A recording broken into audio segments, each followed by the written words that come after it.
Assalamualaikum warahmatullahi wabarakatuh. Waalaikumsalam Pemirsa warahmatullahi Bang wabarakatuh. Kapos, dimanapun Anda berada, jumpa kembali dengan saya, Bang Edi, di Dialog Ruang Tengah.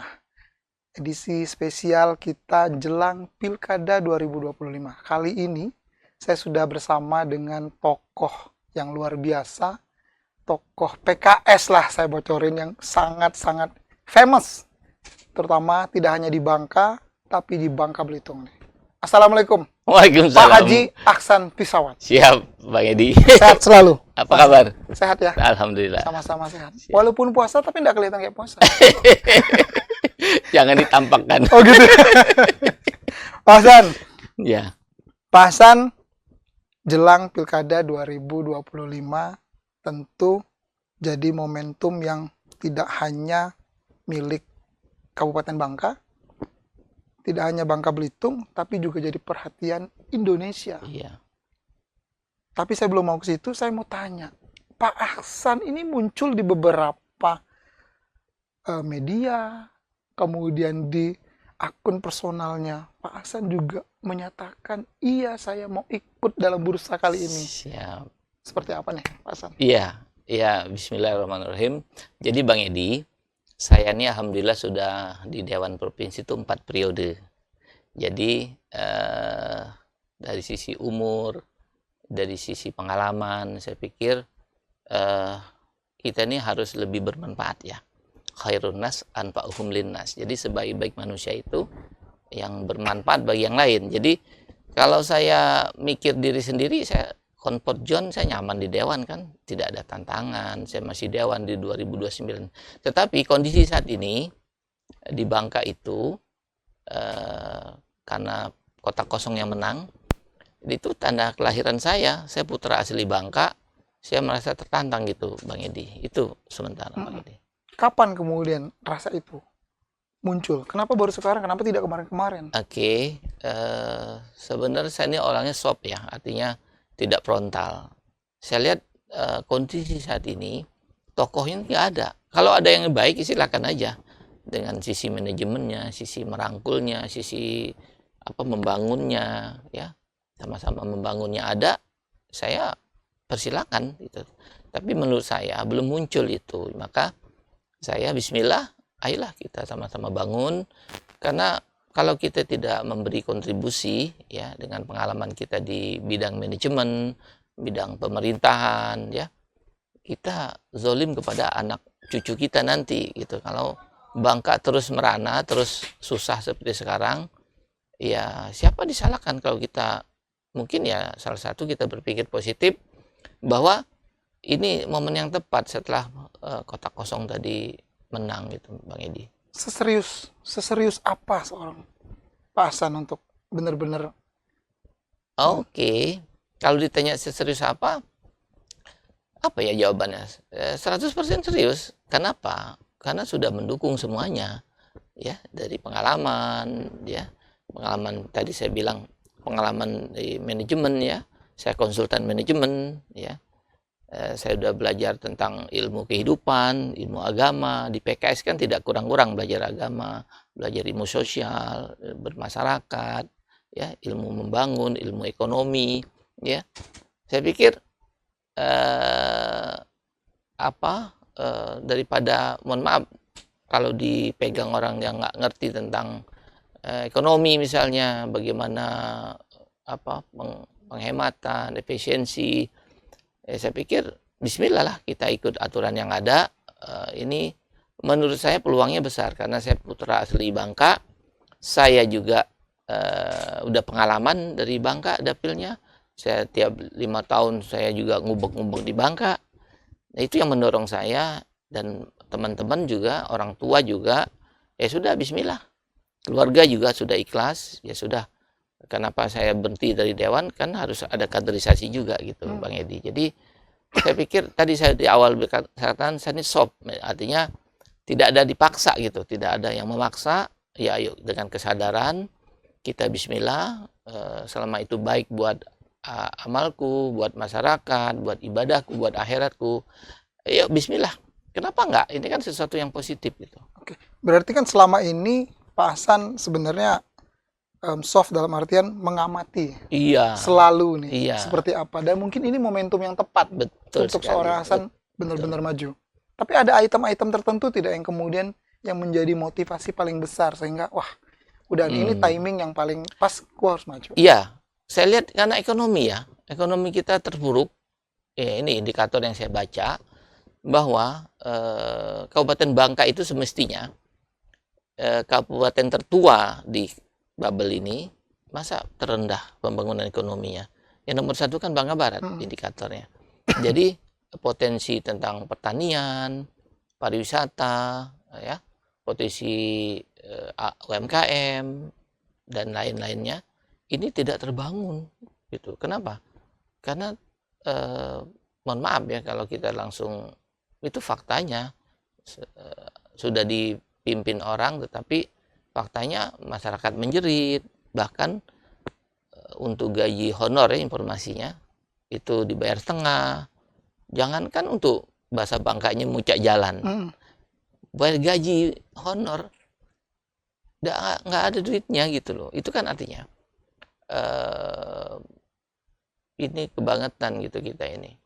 Mestinya kan gaji itu harusnya setengah-setengah untuk membangun. Bayar gaji nggak cukup, gimana mau membangun gitu. Nah, kalau ditanya, sebelum Bang Edi nanya, saya nanya sendiri, kenapa faktornya? Ada 3 faktor. Pertama, lobby ke pusatnya kurang, sehingga turun ngucur ke Kabupaten Bangkanya kurang. Yang kedua, potensi PAD kita tidak betul-betul dicermati. Banyak Tidak terkelola dengan baik ya. loss opportunity. Contohnya apa? Banyak rumah-rumah yang orang mampu, yang PBB-nya juga harus dimaksimalkan gitu. Yang ketiga, ini para pengusaha di Kabupaten Bangka, kita rangkul, kita sama-sama mikirkan membangun Bangka ini. Ya, artinya memberi kontribusi lah. Orang kalau nggak diajak, masuk Bang Edi juga, biarin aja. Maka kita ajak yang punya kemampuan finansial yang cukup. Banyak orang tuh kalau diajak mau kok. Ayo kita bangun Bangka. Ya, di samping bangun infrastruktur, bangun juga ekonomi gitu. Artinya kita sinergi membangun. Nah, itu saya lihat lemah ya, maka saya terpanggil gitu. Karena saya kan konsultan manajemen di grup Asra. Jadi bagaimana industri ringannya Asra itu yang tidak efisien itu kita efisienkan, kita efektifkan dalam bisnis proses re-engineering, perusahaan itu diperbaiki. Jadi saya sudah biasa memperbaiki perusahaan yang notabene tidak profit itu menjadi profit. Saya timnya, tim supply chain management. Jadi bagaimana rangkaian rantai-rantai itu sinergi untuk lebih efektif maju gitu. Selain ekonomi, Pak Hasan, selain ekonomi, kira-kira sektor atau bidang apa lagi yang kemudian menjadi catatan Pak Hasan harusnya ini dibenahi? Iya, leadership kepemimpinan juga harus ya. Artinya menimbulkan rasa memiliki, kita adalah putra Bangka harus maju. Itu adalah leadership pemimpin, bagaimana ngomong, merangkul, jangan bermusuhan.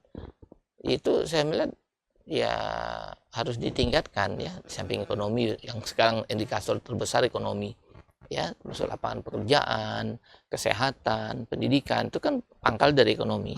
Dan juga kalau dari kepemimpinannya, bagaimana pemimpin yang merangkul, mengajak, mempertahankan budaya Bangkanya yang guyup, yang saling menolong ya, tolong menolong, yang nyaman lah. Saya kan kecilnya di Bangka. Jadi tahu betul sebenarnya. Tahu betul bagaimana tiap malam Jumat kita nganggung gitu ya. Itu kan dengan kesadaran, padahal orang tuh nggak banyak duit juga loh orang Bangka itu, tapi bagaimana dia kebersamaan nganggung itu, keikhlasan nganggung, nggak dipaksa kok itu. Nah itu budaya-budaya kebersamaan itu harus dilestarikan gitu. Saya melihat jangan sampai punah, maka saya harus hadir di Bangka. Oke. Pasan 4 periode kan bukan waktu yang singkat jadi anggota dewan, apalagi sekarang masih duduk di anggota dewan. Nah, bergening hati yang seperti apa nih? Ketika orang kan pasti ada hitung-hitungan kan? Iya. Wah, gue udah 5 tahun. Wah, ini ada hitung-hitungan itu nggak? Atau seperti apa nih? Saking seriusnya, ya kan harus melepas dong berarti nanti. Iya, sebenarnya yang melatar belakangi kenapa saya mendorong ya, kenapa harus turun, karena saya udah 4 periode itu mendorong saya harus lebih bermanfaat dan lain. Kalau hitung-hitungan, itulah pengalaman yang membuat saya apa Udah bosan jangan-jangan jadi anggota juga dewan? juga. Enggak juga. Kalau berbuat baik itu jangan bosan sampai ajal kita menjemput Iya, ya. iya. Tapi lebih kepada kemanfaatan. Bagaimana khairun nas anfa'uhum linnas tadi saya sampaikan. Kalau kedua, kenapa saya harus itu ya di PKS sendiri kan tidak rugi, ada yang PAW kan. Oke. Artinya kaderisasi berjalan. Karena di PKS itu pencetak kader itu sangat luar biasa ya. Partai yang luar biasa mencetak kader. Jadi jangan sampai kader itu tidak ada harapan, aksan lagi menang aksan lagi, lo lagi ya, artinya sudah Itu juga gantian jadi lah. sebuah kesalahan ya. Iya, Karena yang tidak meregenerasi dan sukses iya, berarti. itu faktor salah satu mendorong saya kenapa harus turun di Bangka. Oke. Berarti memang bagian dari proses apa ya ini regenerasi kita di politik juga itu Iya, juga menjadi pertimbangan juga lebih lanjut betul, itu Mbak sendiri. Edi. Nah, kalau kemudian di Bangka sendiri, Bangka ini kan cukup luas, Pak Hasan, Mm-mm. ya kan? Tadi Pak Hasan menyebutkan ada faktor ekonomi yang kemudian mendongkrak itu, leadership kepemimpinan. Bagaimana kemudian Pak Hasan juga melihat secara keseluruhan kewilayahan Bangka yang cukup luas ini sendiri, ada faktor lain tidak yang kemudian bisa membuat Pak Hasan, wah, memang saya juga harus ini nih harusnya dimanfaatkan dengan baik nih. Iya, Seperti Pak Hasan bilang tadi, kalau mesin tuh mestinya ini harus bisa dibenahi dan bisa iya, menghasilkan ini. iya, Kira-kira bisa Pak Hasan. betul. Jadi karena gini, potensi Bangka Belitung umumnya, Bangka khususnya, pantai oke, pertanian oke, UMKM oke, pelabuhan oke, punya potensi semua ya. Jadi seperti kawasan ekonomi khusus itu juga kita harus dorong karena kita membangun itu tentu tidak sekaligus, tetapi ada program jangka pendeknya. Ya masyarakat Bangka khususnya harus murah atau mudah cari makan, jadi kerjaan murah, pendidikan gampang, kesehatan gampang, itu jangka pendek. Jangka panjang kita jangka menengah juga, bagaimana potensi alam itu harus benar-benar maksimal ya, pertanian ya. Pertanian itu harus betul-betul saat ini saya melihat pemerintah harus turun tangan membantu petani ya, dari sisi pupuk, dari sisi penyuluhan ilmu, dari sisi dana. Pemerintah harus turun tangan. Nah, terus jangka panjangnya terus kita harus koordinasi dengan pusat. Nah, dulu ide Pak Eko itu sangat luar biasa. Tanjung Ru Kejebus itu Tanjung Gudang ya. Itu artinya membangun untuk masa depan gitu, bukan hari ini, tapi bagaimana kita lihat contoh lintas timur. Nanti kita tinggal kembangkan di connecting ya, kita sambung jembatan lintas barat. Jadi Bangka Belitung ini harus maju, dan kita kan paling berapa tahun lagi sih hidup, tapi kan buat anak cucu kita nanti kita membangun ini sebenarnya buat anak cucu kita. Nah kalau kita bodoh amat gitu ya, yang susah anak cucu kita. Kita mah nyaman sekarang, ada kerjaan, ada makanan, tapi buat anak cucu kita, kalau kita nggak benar-benar sayang kepada daerah kita, budayanya hilang, terus ekonominya nggak jelas, potensinya malah orang banyak hengkang. Potensi orang berkompeten itu Jakarta banyak contohnya, ya orang-orang sukses dari Belinyu contohnya, dari Sungai Liat, ya dari Mendok Barat itu kalau di luar mereka punya potensi sukses. Di Jogja orang Mendok Barat, di Belinyu rektor juga. Jadi ayo kita benar-benar fokus ke daerah kita jangan sampai membiarkan.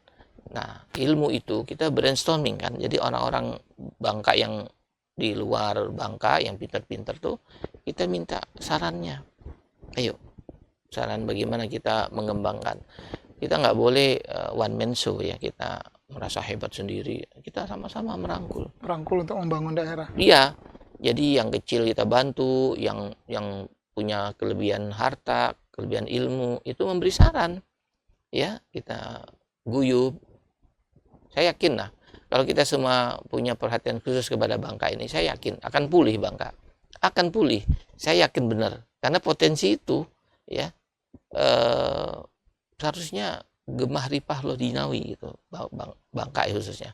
Pantai bagus. Dibandingin keren, elok-elok. Iya. Dibandingin yang lain kan banyak kan nomor satu kan di Bangka ini Parai tadinya kan, Hmm. Tanjung Pesona, itu ada di Bangka. Kenapa potensi itu tidak berkembang ya, tidak ada apa berkelanjutan, apa triggernya kurang, stimulusnya kurang, ya itu tentu kita minta apa masukan-masukan lah dari orang Dari yang banyak kompeten. pihak ya. Iya, Pak nanti Hasan, kita tapi kalau dalam bayangannya Pak Hasan atau mimpinya seorang Hasan Pisawan, Bangka itu mau seperti apa? Grand Design ini sudah ada bayangan belum? ya, Mimpi saya Bangka tuh begini harusnya. iya menjadi kota modern lah. Tentu jangka panjangnya kan dari sisi ekonominya kuat misalnya, pendapatan masyarakatnya bagus, ya kita tentu ditunjang dengan industri ya, industri misalnya industri kecil, industri besar, termasuk pengembangan pelabuhan karena masuk alki. Hmm. Ya, sebenarnya ini juga tanggung jawab pemerintah mengembangkan Pulau Bangka ini yang ada di Blinyu sebagai arus laut kepulauan Indonesia, alki 2 yang dalam gitu ya. Ini bisa dikembangkan dan peti kemas itu harus dibangun itu. Sedangkan nggak ada sih peti kemas, ada di Pangkal Balam. Hmm. Mestinya kalau sudah ada pembangunan, ada peti kemas, ngangkat kontainer. Karena laut dalam tidak tergantung Pangkal Balam yang kalau lagi surut nunggu gitu kan, masalah. Oke ada batu, kasih tanda batu jangan dilewatin atau dipecahin batunya. Itu mau atau tidak? Atau kalau Dan itu potensi sebenarnya. potensi. Dulu alasannya saya bertanya-tanya ada batu. Batu itu mau dipecah atau mau dikasih tanda ke atas. Jangan lewat situ. Bisa kan? Kasih ini jangan lewat situ ada batu lewat sini. Bisa itu hal kecil. Tinggal pembangunan jangka panjangnya dibangun keren. Nah, artinya kalau ditanya Bangka mau kemana? Tentu pariwisatanya bagus, pertaniannya bagus, tadi ekonominya bagus kan? Dan berkembang, industrinya berkembang, dan menjadi sejahtera gitu. Bangka ada banyak sektor yang bisa dikembangkan di Bangka. Yang tarik ulur yang masih sangat menarik di Bangka itu adalah bagaimana kemudian mengkolaborasikan pariwisata kadang-kadang bertabrakan dengan sektor pertambangan. Nah, kalau spesifik saya minta pendapatnya Pak Hasan, bagaimana Pak Hasan melihat sektor ini? Ini juga masih menjadi mata pencarian yang luar biasa untuk masyarakat Bangka. Ya, betul sekali. Jangka pendek emang kita tidak bisa menahan orang mau makan. Betul. Ya, kita ini juga punya peri kemanusiaan ya. Masyarakat itu jangan sulit, semestinya tanggung jawab pemerintah. Pemerintah punya tanggung jawab, masyarakat jangan dipersulit untuk cari makan. Maka jangka pendek berjalanlah seperti ini, tetapi kita siapin lapangan kerjanya. Itu kreativitas Bangka ini sebenarnya bagus loh kalau kita dikembangkan pemerintah UMKM-nya. Kan martabak Bangka terkenal, kerupuk Bangka, otak-otak Bangka, kuliner-kuliner Bangka itu terkenal. Ya itu coba kita fasilitasi secara terpadu. Terpadu itu dari sisi dana kita punya bank Sumsel, bank daerah lah ya. Dari sisi pengetahuan kita punya UBB, bagaimana bisnis atau membuat suatu produk yang bagus itu ada ilmunya. Marketnya, nah pemerintah harus memberi jaminan bahwa apa yang dihasilkan oleh UMKM, oleh pertanian contohnya, itu bisa diserap oleh market. Itu pemerintah punya tanggung jawab. Kita kerjasama dengan user atau para penerima produk-produk kita. Itu harus ada agreement itu tiga ini. Artinya untuk membangun itu nggak bisa satu pihak saja. Kasih uang, ternyata barangnya nggak laku, ya atau kurang bagus. Karena harus terpadu gitu membangun. Spesifik Pak Hasan. Ya. Kalau Pak Hasan melihat pertambangan di Bangka. Oh, pertambangan. Ya, pertambangan itu kan semakin hari kan semakin sulit untuk bahan bakunya. Jadi dari pusat sendiri, Main ID sendiri, ngeliat timah itu kan sudah penetrasi ke sektor lain kan, bahkan ke perumahan. Itu karena dia tahu potensi timah itu pertambangan di Bangka ini tidak bisa diandalkan untuk jangka panjang. Maka harus ada program terencana kapan tambang habis, bagaimana penggantinya.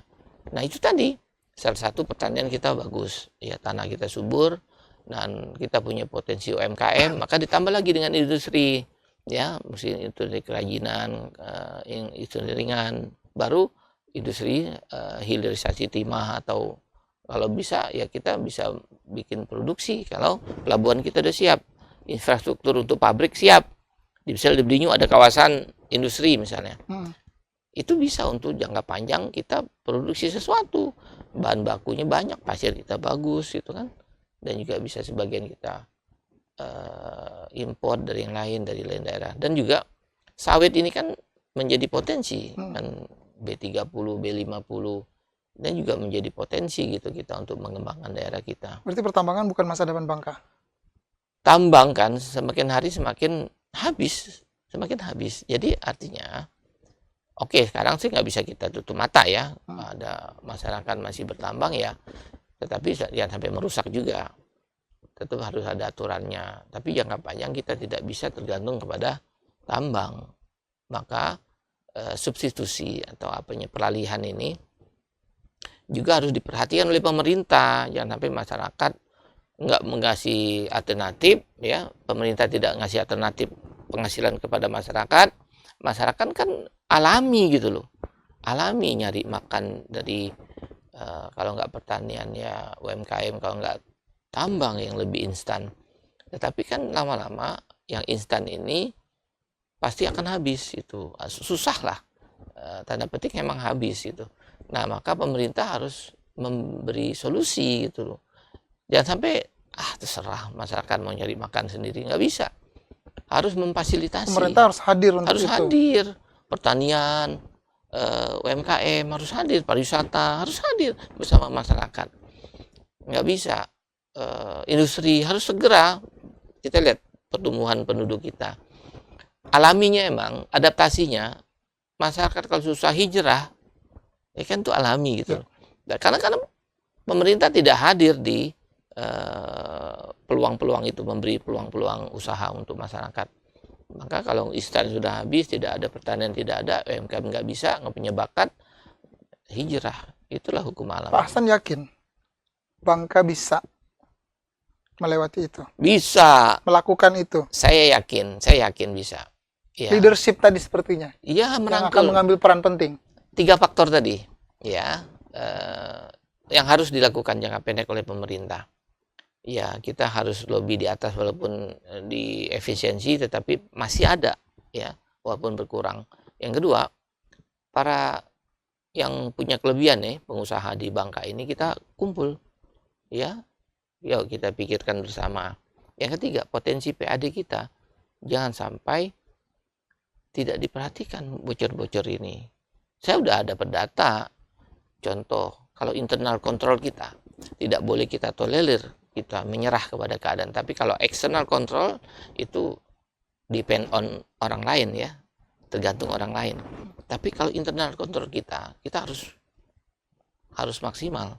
Tidak boleh kita ada alasan, contoh, SDM kita kurang, nggak bisa.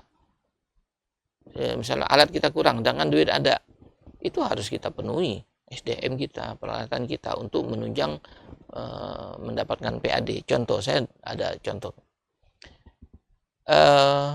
Gara-gara P3K, lab Dinas Kehutanan, tahun 2024 itu targetnya 1,5 miliar. Tercapai 1,2. Realistis lah ya, 1,5 tercapai 1,2. Hari ini 2025, orangnya minta diturunkan targetnya menjadi 700. Dari 1,5 juta, iya. Kenapa alasannya? Karena orang kami nggak ada, Pak. Diterima P3K sehingga hengkang. Yang ini tidak masuk database sehingga dikeluarin. Sehingga SDM kami berkurang. Jadi kami minta, langsung saya WA gubernur. Nggak bisa ini dibiarkan. Ini contoh gitu. Nggak bisa ini, saya nggak terima. Saya Aksan Pisyawan dari fraksi PKS Komisi 3, saya nggak terima Dinas Kehutanan menurunkan target PAD.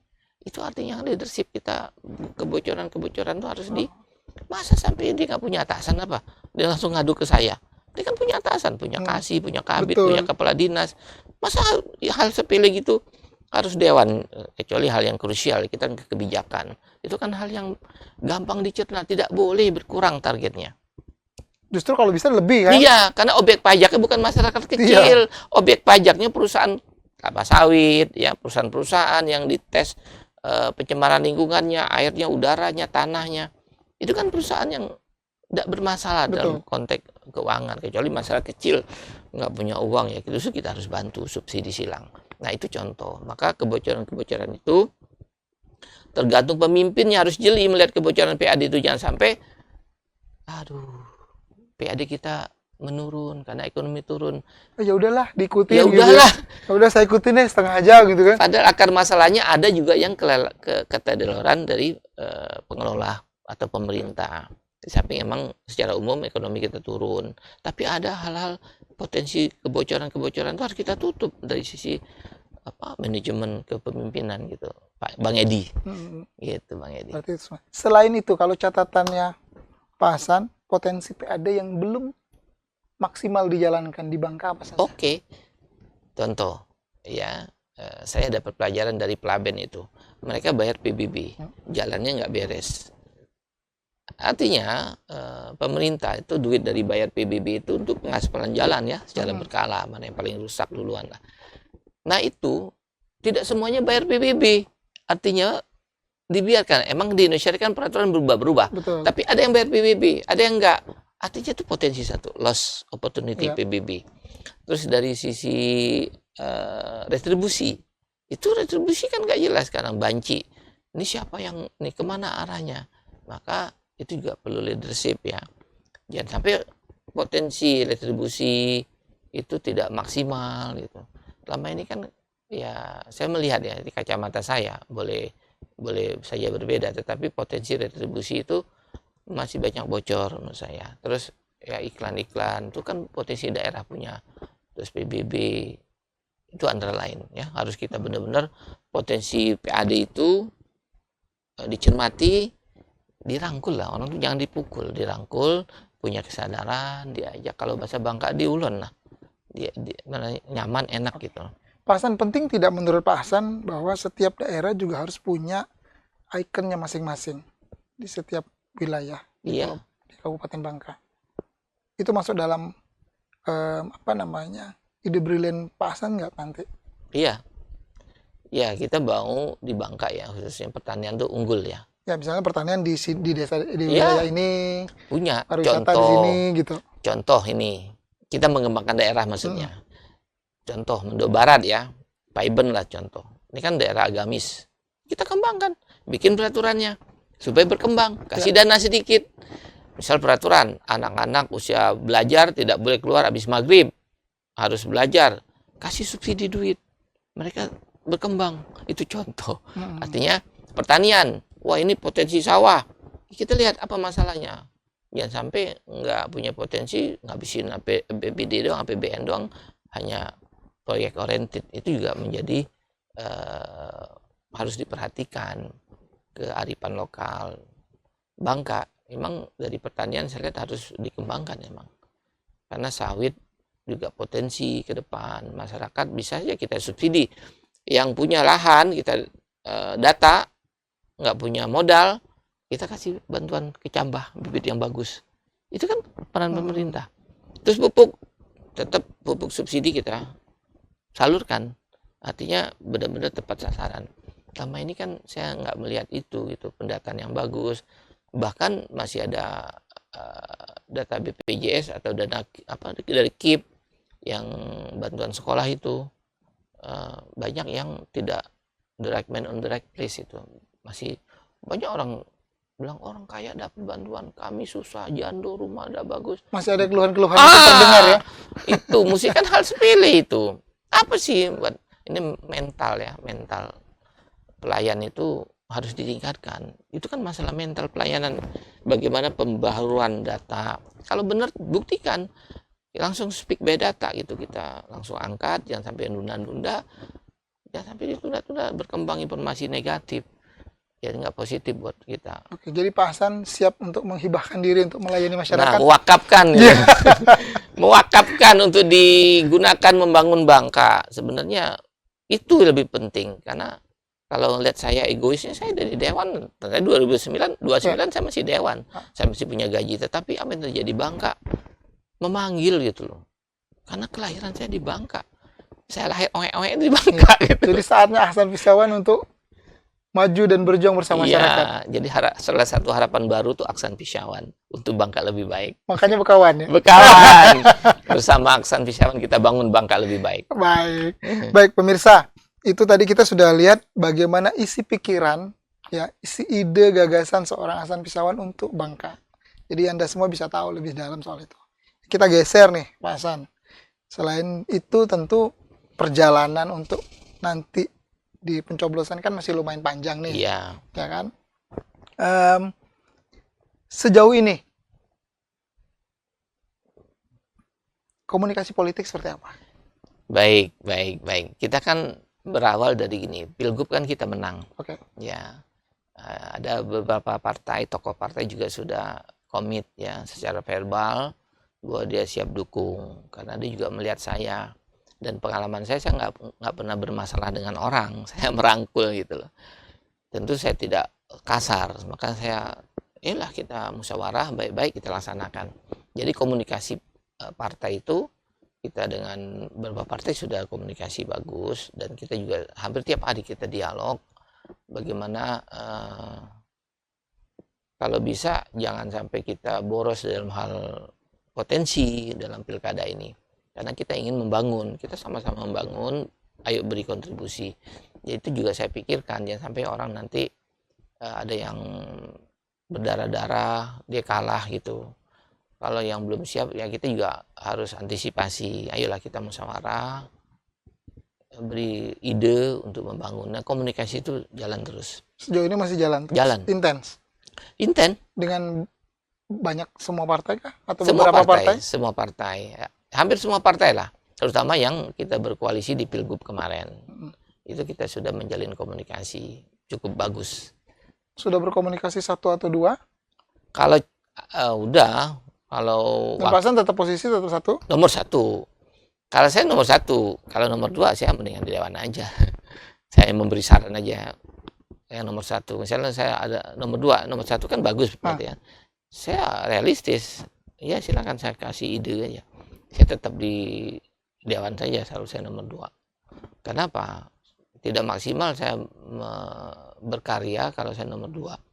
Nomor dua tuh di undang-undang kita kan hanya ban serep, ya, decision maker nomor satu. Kalau nomor satunya bijak, baru diajak ngomong. Kalau nomor satunya one man show, ya tidak salah juga karena dia nomor satu gitu. Maka lebih nyaman, ayo bismillah, kondisi seperti ini saya nomor satu. Itu alasan pertama. Kedua, di daerah saya Belinyu Riau Silip itu sampai saat ini belum ada yang berani nomor satu gitu loh. Baru Ahsan? Iya, ini opportunity bagi saya. Ayo saya mewakili masyarakat sebelah sana karena saya udah 4 periode, jadi teman saya udah banyak. Di Mendok saya kan naik suara saya di Mendok Barat, di Sungaliat naik.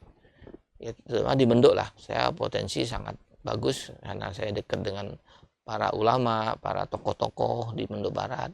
Banyak kenal gitu. Orang kalau banyak kenal saya, nyaman gitu. Prinsip saya berkawan itu sampai mati. Nggak mau sekawan untuk pilkada ini, nggak mau saya. Saya mau bilang kita berkawan sampai mati. Kalau saya mati, tolong datang nyolatin fardu kifayahnya gitu. Saya persen gitu. Karena saya mau tulus kita berkawan. Kita berkawan tulus. Karena saya sadari loh umur saya udah begini tidak muda lagi. Apa yang saya cari itu? Kecuali amal. Tokoh-tokoh sudah ada yang mulai datang? Udah banyak kan? Sudah banyak. Saya lihat calon wakil pun sudah ada 5 orang berkomunikasi dengan saya. Sudah ada 5 orang calon wakil? Yang serius itu udah ada 5 orang. Apa tanda serius? Ya hampir tiap hari. Laki semua? Ada yang perempuan? Yang perempuan ada, berkomunikasi ada 2 lah. 3 malah perempuan. Perempuan lebih mendominasi berarti? Enggak, karena emang potensialnya kan perempuannya saat ini kan. Tapi yang laki juga 1, 2, 3. Ya ada 3 atau 4 laki-laki. Syarat jadi wakil? Yang penting orangnya ini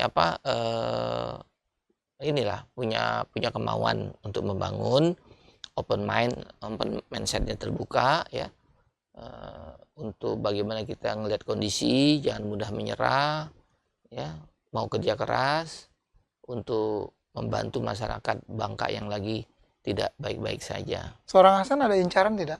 Apa? Incaran tidak mestinya? Incaran. Incaran ibaratnya, wah tokoh ini harusnya layak mendampingi saya sih. Saya di- sebenarnya ngincar Bang Edi sebenarnya. Cuman Bang Edi nggak mau gitu. Ada lah yang Ada ya? ngincar, ada. Ada. Kita sudah diskusi dengan tim. Ya, ini potensi, kan semuanya tidak ada yang sempurna Oke, ya. betul. Ini potensi bagus untuk membangun, tapi lemahnya di sini. Ya bisa menutupin kelebihannya. Karena tujuan kita bagaimana kalau kita jadi bupati dan wakil bupati sukses membantu masyarakat, itu tujuan utama. Ya, jadi potensi itu yang menjadi tolak ukur pertama. Dia tuh siap nggak membangun Bangka, membantu masyarakat sehingga masyarakat itu sejahtera. Kalau dia punya potensi ekonomi bagus tetapi dia nggak punya bakat untuk mengembangkan Bangka, ya buat apa gitu loh. Akan menjadi susah. Contoh, dia baik tetapi dia tidak bisa memimpin Bangka sehingga masuk kotak gitu. Itu juga nggak bagus. Dia orang tuh dengan berapa faktor tadi dipilih yang paling bagus itu untuk benar-benar bisa membantu membangun Bangka dan membantu masyarakat. Itu yang paling utama. Oke. Pak Hasan, kan Pak Hasan tadi bilang kalau wakil itu kan bemper. Ya. Jadi kalau saya kasih opsi, kalau saya kasih pilihan, Pak Hasan butuh wakil yang pintar tapi mental nggak baik, atau punya mental baik tapi nggak terlalu pintar. Ini pertanyaannya sebenarnya buat anak-anak ini. Pintar atau akhlak nggak baik kan? Ya tentu kita harus sebenarnya Mental yang kurang baik lah, akhlak baik sebenarnya, tapi iya, dia punya mental yang agak keras dikit lah. iya. Kan itu berpotensi. Iya. Tapi gini, orang tuh kan semuanya tidak ada yang sempurna. Tapi kalau dia punya niat baik, mungkin selama ini belum ada terwarnai oleh hal-hal yang baik, mungkin saja orang itu karena lingkungannya. Tapi saya lebih senang pada orang ingin mau berubah. Ya, kita tidak bisa ngejudge orang dari covernya, tetapi kita lihat latar belakangnya. Tapi kalau kesimpulannya orang yang mau berubah walaupun kondisinya tidak begitu baik, ya saya lebih senang. Karena bibit unggul artinya. Bibit unggul ditanam di tanah yang subur itu akan luar biasa. Bibit unggul ditanam di tanah yang tidak subur, tetap hidup tapi tidak maksimal. Saya senang bibit unggul yang tidak ditanam di tempat yang bagus, kita akan tanam di tempat yang bagus agar dia benar-benar bisa berkembang gitu. Kalau kriteria wakil bupati gitu. Karena hal ini kenapa tadi saya tanyakan, ini kan penting. Daerah itu kan lokomotifnya di kepala daerah dan wakil. Makanya penting ke orang, karena di beberapa perjalanan kan kadang-kadang baru berjalan baru, tiba-tiba sudah langsung wah udah lain itu menjadi perhatian tersendiri tidak bagi seorang Hasan itu kan. Saya melihat ya, kalau saya tetap harus sinergi, saya harus menghargai orang. Nggak bisa saya jadi bupati saya wakil bupati saya tinggalin, nggak bisa. Bagaimanapun tetap ada kontribusi wakil bupati. Kita menang itu kan bukan sendiri. Jadi tetap kita harus berdayakan wakil bupati. Tetap harus memberi apresiasi dengan porsi yang... Iya, idenya, terutama ide ya. Terus kan yang kedua yang saya bilang ban serep tuh, kalau bupati nggak bisa tolong wakilin. Itu nggak apa-apa, itu tetap jalan.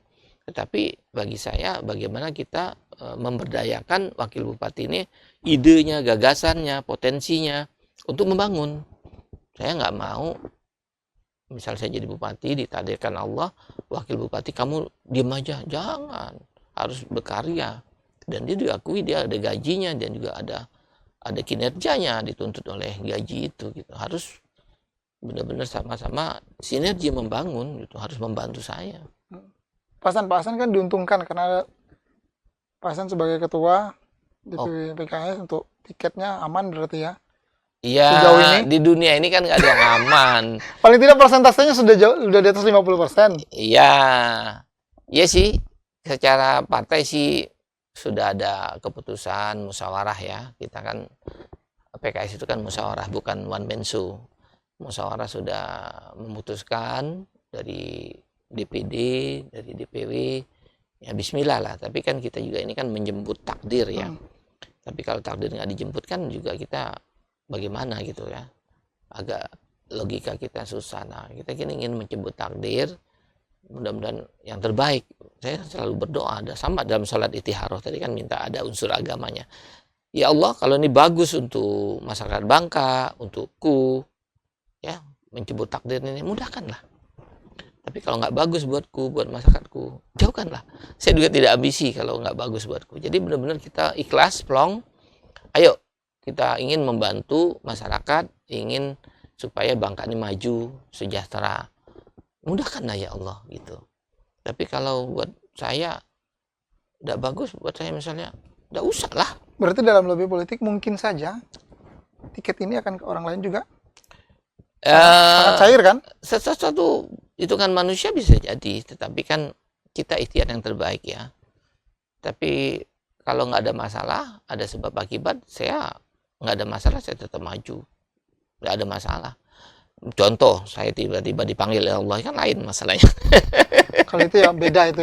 Artinya itu dengan manusia, bismillah nggak ada masalah. Soalnya kalau kita berkaca dari yang kemarin, Ya, berarti kan sangat memungkinkan itu kemarin. Karena kemarin semua balik ke satu orang, ya. dua orang. Nah, yang di edisi ini, di edisi kedua ini, apakah hal-hal seperti itu akan memungkinkan kembali dengan lobby-lobby politik? Kan sangat cair nih.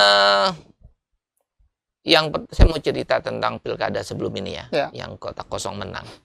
Waktu proses ke satu kandidat tuh kita last minute loh, dengan saya sebut aja Gerindra ya, itu last minute, dan saya juga hampir maju loh. Saya telepon kandidatnya dari Gerindra, saya diperintah Gerindra, Anda jadi wakil saya.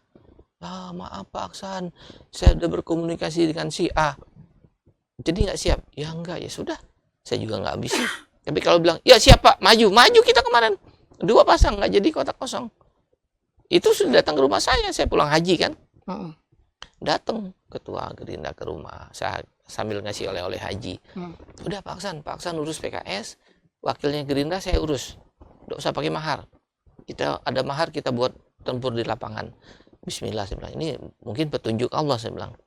Udah saya telepon, saya langsung reaktif ya, respon. Saya telepon, ya itu tadi bottleneck ada di dia. Kalau bilang, iya Pak, siap Pak, maju kita kemarin. Ternyata dia udah terlanjur ACC di sana dulu. Mungkin.